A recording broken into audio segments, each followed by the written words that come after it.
everyone. We are on module 6 of chapter 9, Heredity and Evolution.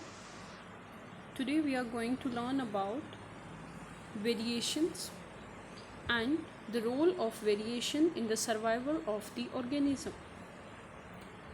First of all, what are variations? So variations are the changes that takes place in characteristics when they passed from parents to their offspring.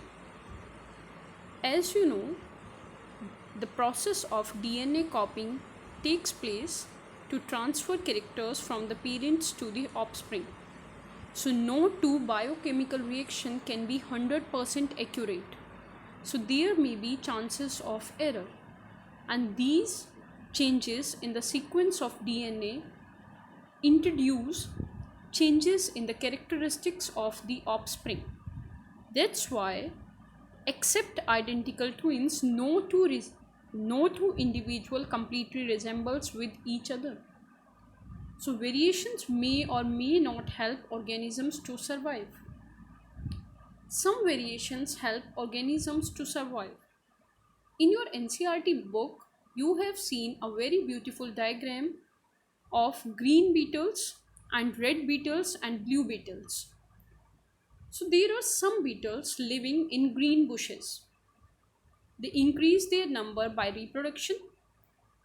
Crows can easily see the red beetles and they are eaten by the crows. During reproduction, due to some variation, some green beetles are produced instead of red beetles. The green beetles are not visible to crows and they are not eaten by them. Then gradually the population of the red beetle decreases and the population of the green beetle increases. So this color variation helps the organism to survive. Second, some variations do not help organism to survive. During sexual reproduction, a color variation occurs in red beetles and some blue beetles are produced instead of red beetles. Both the red and blue beetles were visible to the crows and are eaten by them. Then the population of both red and blue beetles decreases. This variation has not helped the organism to survive. Next, acquired traits cannot be passed from one generation to the next generation. Even if the population of the beetle increases and the plants are affected by diseases, then the food available for the beetles decreases and their body weight also decreases. If after a few years the availability of food increases, then the body weight of the beetles also increases.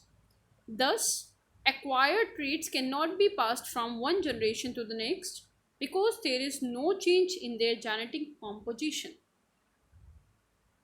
Acquired traits are those traits which we acquired after the birth. And inherited traits are those traits which are present at the time of the birth.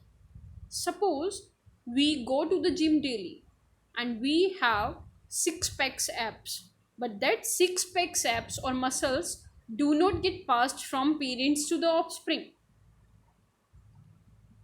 If you like straight hair, then you go for rebonding or smoothing, but the straight hair that you get after your birth cannot be passed from your generation to the next generation. The acquired characteristics cannot be passed from one generation to the next generation because there is no change in their genetic composition. Thank you.